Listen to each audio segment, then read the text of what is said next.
Por favor, abra sua Bíblia no Evangelho de Lucas, capítulo 10. Vamos, neste momento, estudar mais algumas parábolas. Lucas, capítulo 10.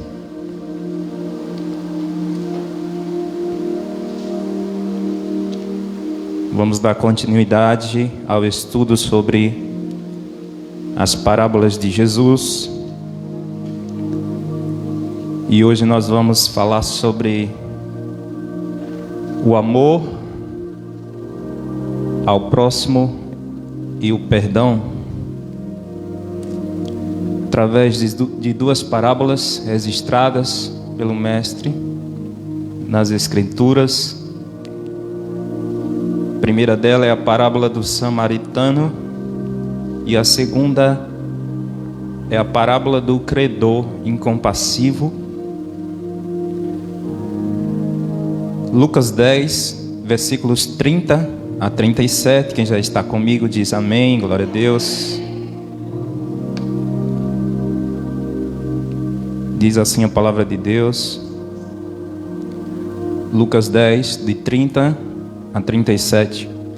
Jesus prosseguiu dizendo: um homem descia de Jerusalém para Jericó e caiu nas mãos de alguns ladrões. Estes, depois de lhe tirar a roupa e lhe causar muitos ferimentos, retiraram-se, deixando-o semi-morto. Por casualidade, um sacerdote estava descendo por aquele mesmo caminho, e vendo aquele homem, passou de largo. De igual modo, um levita descia por aquele lugar, e vendo, passou de largo. Certo samaritano, que seguia o seu caminho, passou perto do homem, e vendo, compadeceu-se dele. Aproximando-se, fez curativos nos ferimentos dele, aplicando-lhes óleo e vinho. Depois colocou aquele homem sobre o seu próprio animal, levou-o para uma hospedaria e tratou dele. No dia seguinte, separou 2 denários e os entregou ao hospedeiro, dizendo: cuide deste homem, e se você gastar algo a mais, farei o reembolso quando eu voltar. Então Jesus perguntou: qual destes 3 lhe parece ter sido o próximo do homem que caiu nas mãos dos ladrões?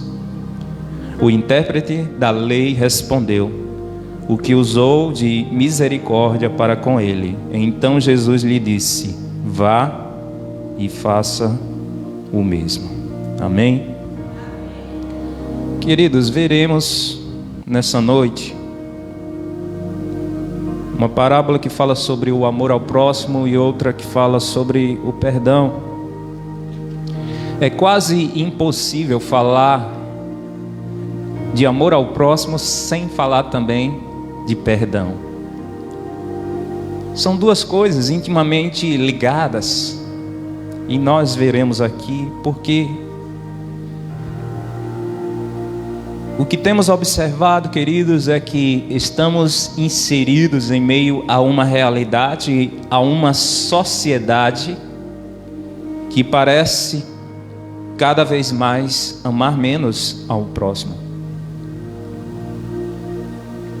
A falta de perdão e a falta de amor tem levado pessoas a cometerem atrocidades contra o seu próximo. Não precisamos ir longe, todos os dias vemos noticiários de coisas absurdas, até mesmo entre familiares. Certamente você ficou sabendo daquela criança que passou um mês acorrentada e trancada dentro de um barril pelo próprio pai, que de forma assombrosa fez isso contra o seu filho. Circula também aí uma notícia que alguns dizem que é fake news, mas que eu acredito que é possível acontecer, de um homem que concretou o seu pai para receber o salário dele. Enfim, queridos, nós vemos notícias catastróficas dentro da própria família. Então nós vemos que falta amor dentro da própria família. Imagine para com as pessoas da sociedade. E Jesus, ele nos ensina, através dessa parábola, o valor do amor ao próximo. Essa parábola é muito conhecida, a parábola do bom samaritano, uma das mais famosas, que nos ensina a respeito do cuidado ao próximo. Jesus conta essa parábola por meio de uma pergunta. Diz a Bíblia que um mestre da lei fez uma pergunta a Jesus, dizendo o que ele precisava fazer para estar na eternidade. Jesus então devolve a pergunta a ele com outra, dizendo: o que é que está escrito na lei? E ele fala: primeiramente, amar a Deus sobre todas as coisas e ao próximo como a si mesmo.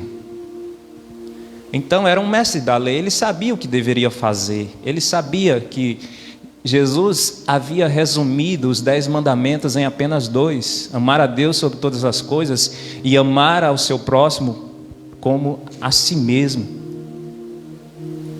E aí aquele homem, como viu que Jesus não caiu na pegadinha dele, aí ele pergunta para Jesus: e quem é o meu próximo? E Jesus, para responder a essa pergunta de quem era o próximo dele, Jesus conta essa parábola do samaritano. Parece ser uma pergunta óbvia: quem é o nosso próximo? Mas para aqueles escribas e fariseus, essa pergunta não era tão óbvia. Sabemos que o nosso próximo é aquele que está ao nosso lado, não no sentido apenas de proximidade física, e não também no sentido de afinidade, né? Leonardo é o meu próximo porque eu tenho afinidade com ele. Não é nesse sentido. Então nós sabemos que o nosso próximo pode ser qualquer pessoa, mas para um judeu, o próximo do judeu era outro judeu, ou alguém que fazia parte da sua religião, ou alguém que cumpria os seus costumes de forma completa. Para o judeu, o próximo não poderia ser um pecador. Para um judeu, o próximo não poderia ser um samaritano, não poderia ser um publicano. Os fariseus limitavam ainda mais essa acepção, excluindo pessoas como publicanos e pecadores. Então, querido, Jesus estava rompendo aqui com essa pergunta, através de uma maravilhosa parábola, através do qual Jesus aniquilou todas as barreiras e padrões de pensamento estabelecido como sendo válido para definir quem é o nosso próximo. Em Isaías 58 nós vemos que o povo não agradava a Deus com os seus jejuns, porque estavam fazendo jejuns, mas estavam com interesses egoístas e continuavam oprimindo os seus semelhantes. E Deus é claro em dizer que não recebia o jejum oferecido por eles. Porque não adianta querer agradar a Deus com jejum se você continua prejudicando o seu semelhante. O jejum que agrada a Deus é aquele que busca fazer o bem. Então nós vemos aqui que nessa parábola, queridos, existia um homem. Esse homem foi atacado por ladrões, este homem foi ferido por ladrões. E esse homem foi abandonado na beira de uma estrada.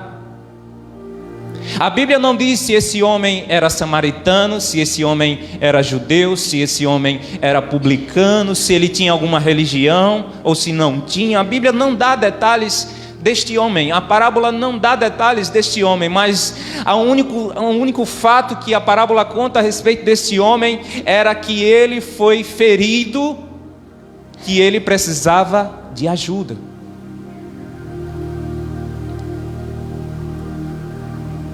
Então, diz a Bíblia que passa primeiramente um sacerdote. Os sacerdotes passavam por aquele caminho todas as semanas para irem ao templo. Depois de servir a Deus, talvez aquele homem estava saindo do templo e voltando para a sua casa, e ao ver aquele homem ali ao chão ferido, a Bíblia diz que aquele homem passou por longe. Talvez depois de servir a Deus por uma semana no templo, aquele sacerdote agora tinha a oportunidade diante dele de servir o seu próximo, mas ele simplesmente passou de longe. Ou seja, como religioso que ele era, aquele sacerdote certamente tinha alto conhecimento da Torá, da Bíblia. Ele enxergou que aquele homem, porventura, pudesse estar morto. E a lei dizia que se alguém estivesse morto e você tocasse em um cadáver morto, que não fosse um parente próximo seu, você teria que passar por um processo de purificação durante 7 dias. Então, aquele homem, o sacerdote julgava que a sua religião estava acima das pessoas. Aquele homem poderia estar inconsciente. A parábola diz que as suas roupas foram rasgadas, então não dava para definir a identidade dele a partir das suas roupas. Talvez ele tivesse inconsciente, poderia estar inconsciente, poderia estar morto.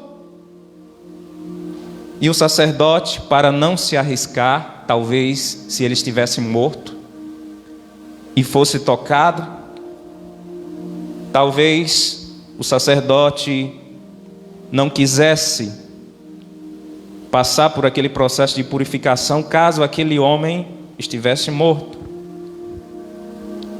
Então ele julgou que a melhor coisa a fazer era passar longe daquele homem. No entanto, para a maior parte dos judeus, nada, nem mesmo as leis de purificação, poderiam sobrepor a obrigação de salvar uma vida.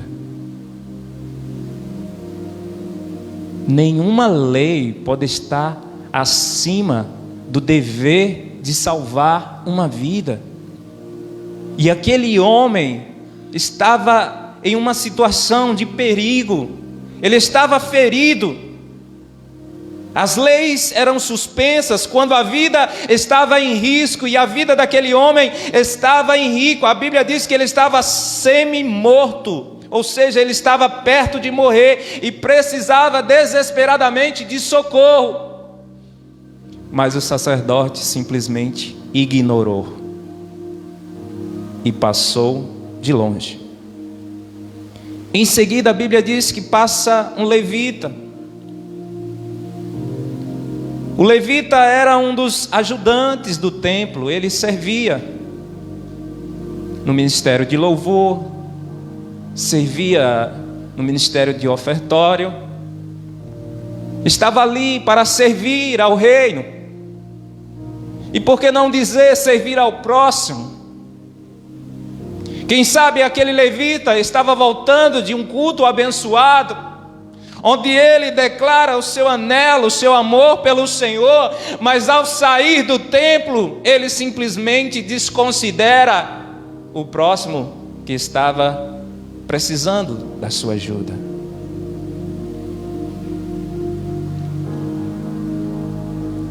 Certamente, esse exemplo de Jesus chocou. E o levita, assim como o sacerdote, tendo as mesmas crenças, conhecendo as mesmas leis, sabendo de todos os pormenores a respeito da lei de purificação, também decide passar de longe, assim como o sacerdote. Seus costumes religiosos foram colocados acima do bem que deveria ser feito. E o terceiro personagem é um samaritano.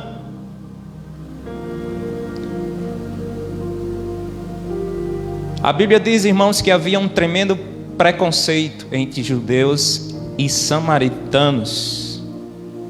Os samaritanos eram um povo de raça mestiça, ou seja, não eram judeus puros, não eram considerados filhos legítimos de Abraão. Não era filho de judeu com judeu, era filho de judeu com pessoas de outras nações.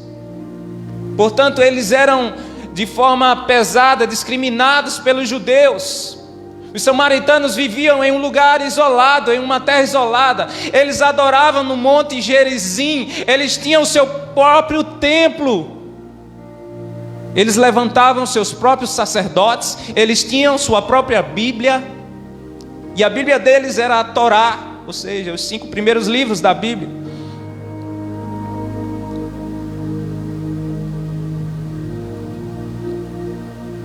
A história conta que quando o povo ele é levado cativo para a Babilônia, algumas outras nações chegam em Israel. E aí houve a junção de famílias de judeus com esses povos de outras nações. E daí surgiu os samaritanos. E desde lá, desde essa época, que eles são discriminados pelos judeus. Seu tipo de culto era diferente do judaísmo ortodoxo. Os samaritanos também eram monoteístas, adoravam ao único Deus. No entanto, de forma diferente, adoravam, como já disse, no Monte Gerizim e não em Jerusalém, e mantinham os sacerdotes deles mesmos. No entanto, aquele samaritano foi o único que amou a vítima indefesa, sem saber quem ela era. Talvez ela fosse até judeu. Aquele samaritano foi o único que amou aquela vida sem saber qual a religião. Irmãos, nós aprendemos que o amor não é um sentimento fraco. Precisa ser muito forte para amar o seu inimigo.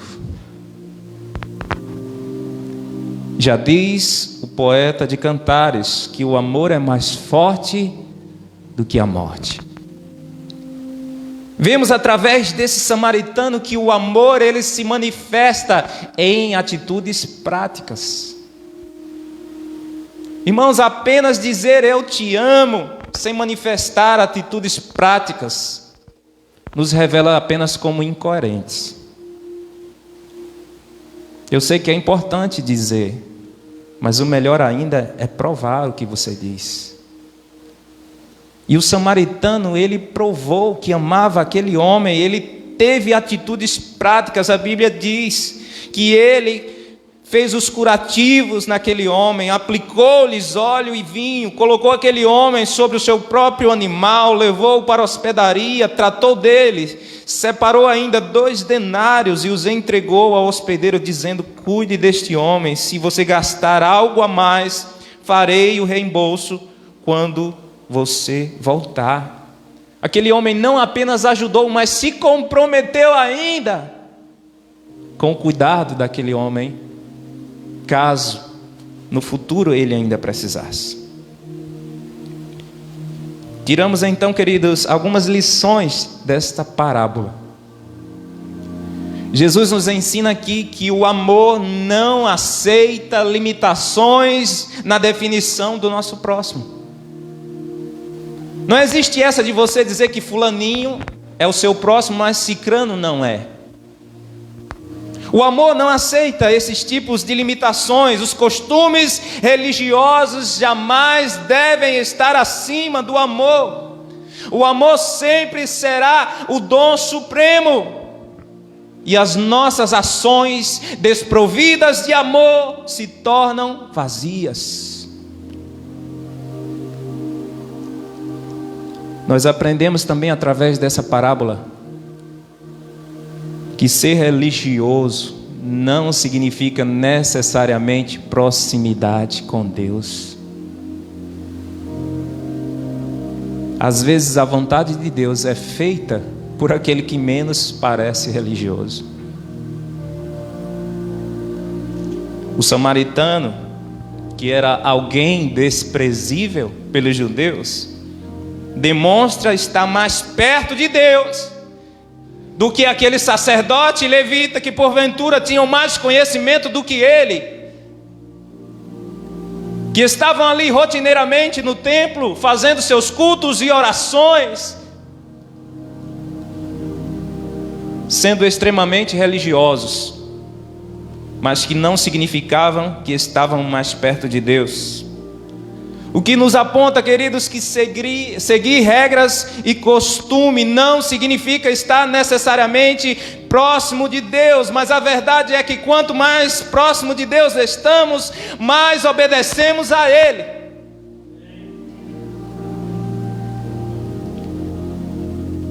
Devemos fazer o bem, e esse fazer o bem, nós temos que entender que nem sempre fazer o bem é beneficiar alguém. Às vezes Deus nos faz o bem tirando algo de nós, não nos dando aquilo que queremos. Porque tem pessoas que acham que fazer o bem é só fazer algo positivo, é só conceder coisas a alguém. Não, irmãos. Fazer o bem também é tirar, é deixar de dar, é deixar de fazer.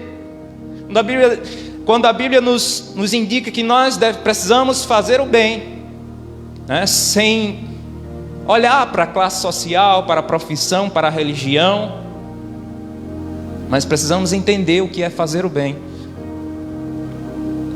Que façamos de fato o bem, mas sem segundos interesses, ou buscando visibilidade ou recompensas humanas, porque nós temos visto isso muito. Pessoas que fazem o bem e que tocam trombeta nos quatro cantos, né? Saem divulgando as fotos, espalhando. Eu sei, irmãos, que é válido prestar contas, mas você pode prestar contas apenas para as pessoas da igreja. Você não precisa sair exibindo em redes sociais.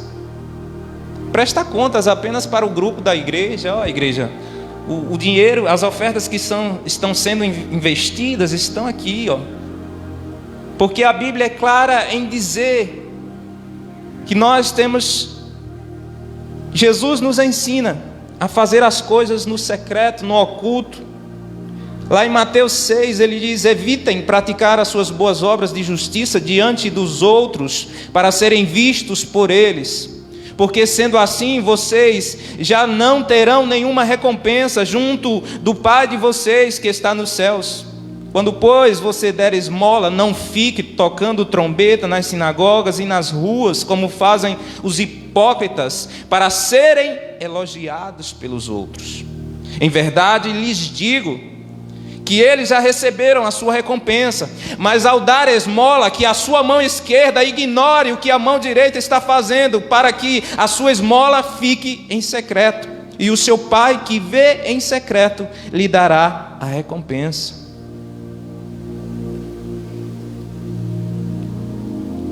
Que façamos o bem, irmãos, mas não sejamos hipócritas. Querer mostrar para a sociedade algo que nós não somos. Abra, por favor, sua Bíblia em Mateus 18. Vamos para a segunda parábola. Mateus 18.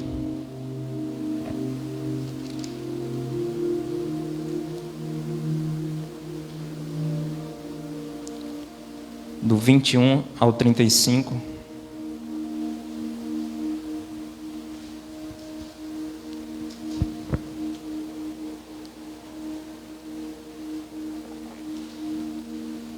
Mateus 18, 21 a 35. Então Pedro, aproximando-se, perguntou a Jesus: Senhor, até quantas vezes meu irmão pecará contra mim, que eu lhe perdoe? Até 7 vezes? Jesus respondeu: Não digo a você que perdoe até 7 vezes, mas até 70 vezes 7. Por isso, o reino dos céus é semelhante a um rei que resolveu ajustar contas com os seus servos. E passando a fazê-lo, trouxeram-lhe um que lhe devia 10.000 talentos. Não tendo ele, porém, com que pagar, o senhor desse servo ordenou que fossem vendidos ele, a mulher, os filhos e tudo que possuía, e que assim a dívida fosse paga. Então o servo, caindo aos pés dele, implorava: Tenha paciência comigo, e pagarei tudo ao Senhor. E o senhor daquele servo, compadecendo-se, mandou-o embora e perdoou-lhe a dívida. Saindo, porém, aquele servo encontrou um dos seus conservos que lhe devia 100 denários. Agarrando-o, começou a sufocá-lo, dizendo: Pague-me o que você me deve. Então o seu conservo, caindo aos pés dele, pedia: Tenha paciência comigo e pagarei tudo a você. Ele, porém, não quis, pelo contrário, foi e o lançou na prisão até que saldasse a dívida. Vendo os seus companheiros o que havia acontecido, ficaram muito tristes e foram relatar ao seu senhor tudo o que havia acontecido. Então o senhor, chamando aquele servo, lhe disse: Servo malvado, eu lhe perdoei aquela dívida toda, porque você me implorou. Será que você também não devia ter compaixão do seu conservo, assim como eu tive compaixão de você?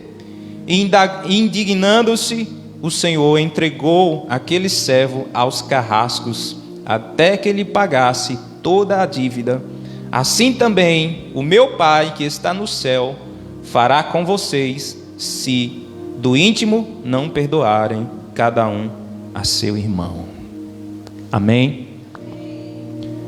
Querido, Jesus conta aqui mais uma parábola, baseado em uma indagação de Pedro. Pedro faz essa pergunta a Jesus: Senhor, quantas vezes devemos perdoar o nosso irmão? Seriam 7? Irmãos, para os judeus, os rabinos, eles ensinavam que eram até 3 vezes. Então Pedro ainda quis ser generoso. Pedro ainda quis colocar lá em cima, né? 7. Seriam 7, Senhor? Jesus: não 7, mas 70 vezes 7. Então, queridos, essa parábola esclarece a resposta que Jesus deu a Pedro. Jesus está explicando, de certa forma, o que seriam esses 70 vezes 7. Seriam apenas 490 vezes? Vamos então entender na parábola.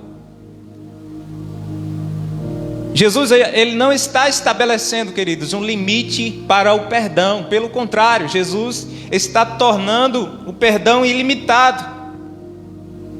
Jesus está destacando aqui a necessidade de perdoar sempre, pois na medida em que precisamos de perdão, também precisamos perdoar. Já pensou se essa cota de 490 fosse levada em consideração por Deus em relação a nós? Será que em vida você já pecou isso?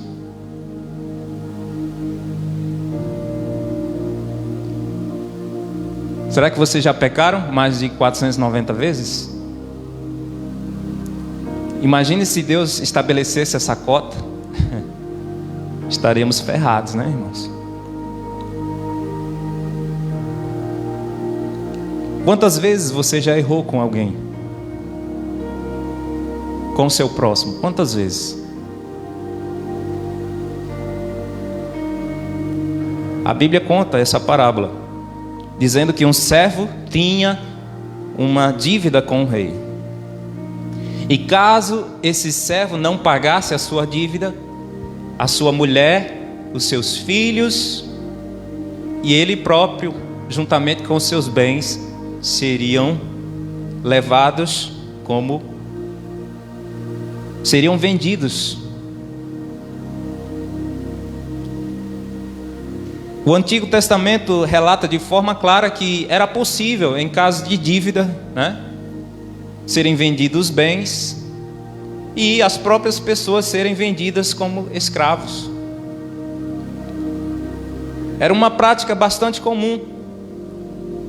Irmãos, vamos analisar o tamanho da dívida desse servo com o rei.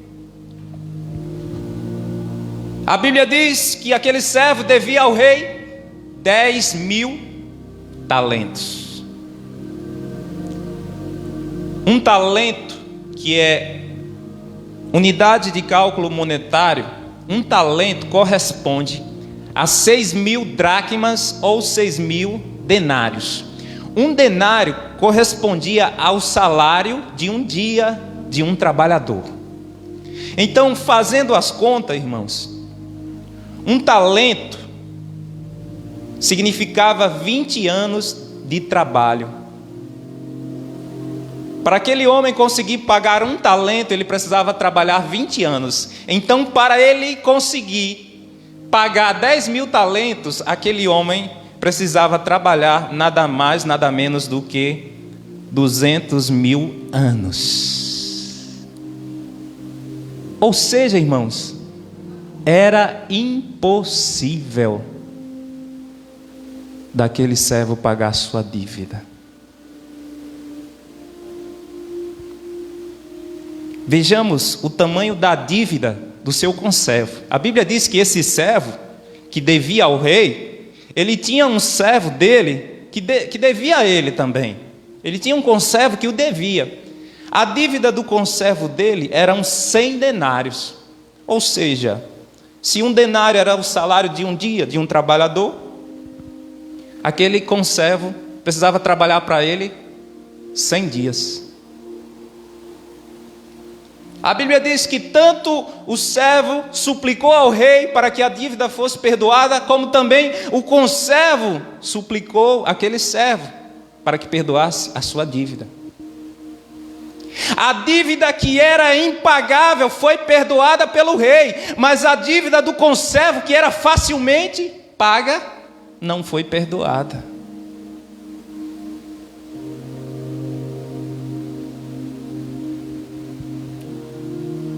Então, caindo, o conservo aos pés dele, pedia: tenha paciência comigo e pagarei tudo a você. Ele, porém, não quis, pelo contrário, foi e o lançou na prisão até que saldasse a dívida.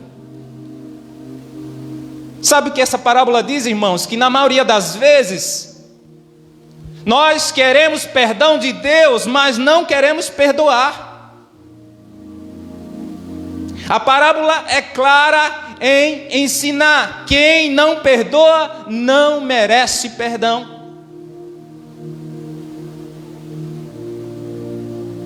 Mateus 7,2 diz assim: pois o critério com que vocês julgarem, vocês serão julgados, e com a medida com que vocês tiverem medido, vocês também serão medidos.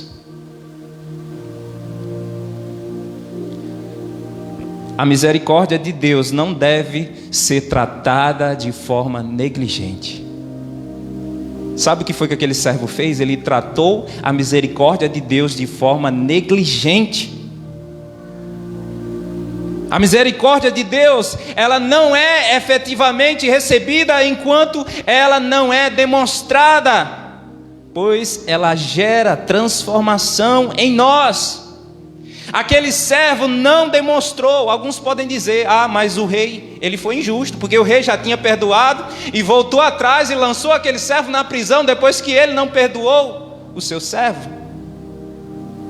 Não, irmão, porque aquele servo, de fato, ele não tomou posse da misericórdia do seu rei. Porque se ele tivesse tomado posse do perdão e da misericórdia desse rei, ele tinha feito o mesmo com o seu conservo. E é isso que acontece. Aquele servo não demonstrou a misericórdia de Deus para o seu conservo, logo deixou de receber efetivamente o perdão, e agora só lhe restava o juízo, da mesma forma que ele praticou com o seu conservo. O que a Bíblia diz, irmãos, é que nós, agora relacionados com Deus, nós jamais teríamos condições de pagar a dívida que tínhamos com o Pai. Tão elevada era essa dívida, que Deus resolveu dar o seu melhor, o seu mais precioso Filho, que nos comprou na cruz com preço de sangue, sangue valioso, sangue precioso.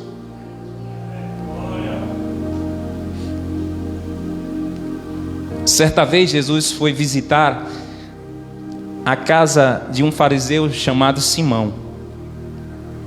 E aquele homem ofereceu um banquete. Jesus já estava na mesa. Diz a Bíblia que uma mulher, ao saber que Jesus estava ali, entrou na casa com um vaso de perfume, um perfume muito valioso. Aquela mulher começou a se ajoelhar aos pés de Jesus e derramar aquele perfume sobre os pés de Jesus, e ao mesmo tempo aquela mulher ia chorando aos pés de Jesus e beijando os seus pés.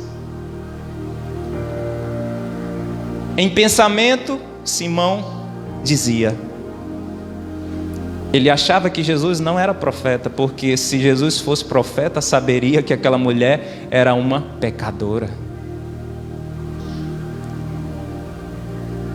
Era algo terrível ser tocado por pecadores. E a Bíblia deixa claro que era uma prostituta. Mas Jesus, ele conta uma parábola breve. Ele conta que 2 servos tinham uma dívida, uma diferente da outra e uma maior do que a outra. Só que o chefe daqueles 2 servos perdoa ambas as dívidas. E Jesus pergunta: qual é o que vai amar mais o seu chefe? O que tinha dívida menor ou o que tinha dívida maior? Simão diz: o que tinha dívida maior. Então Jesus chega à conclusão de que quem recebe um perdão maior também demonstrará um amor maior. Ou seja, quanto maior é a sua capacidade de perdoar, maior é a sua capacidade de amar. Pois eu afirmo a você que os muitos pecados dela foram perdoados, porque ela muito amou. Mas aquele a quem pouco se perdoa, pouco ama. Então os irmãos percebem que o perdão está ligado com o amor.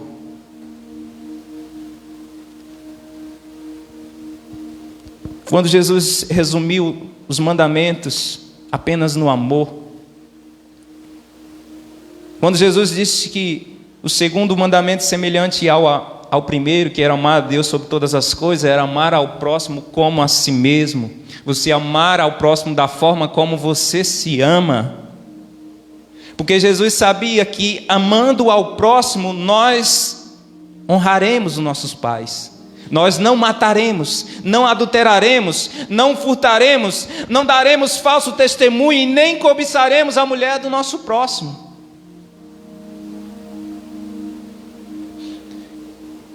Precisamos, queridos, aprender a respeitar, não concordar, respeitar a escolha do nosso próximo. O nosso olhar para o próximo deve ser sensível, enxergando além da aparência.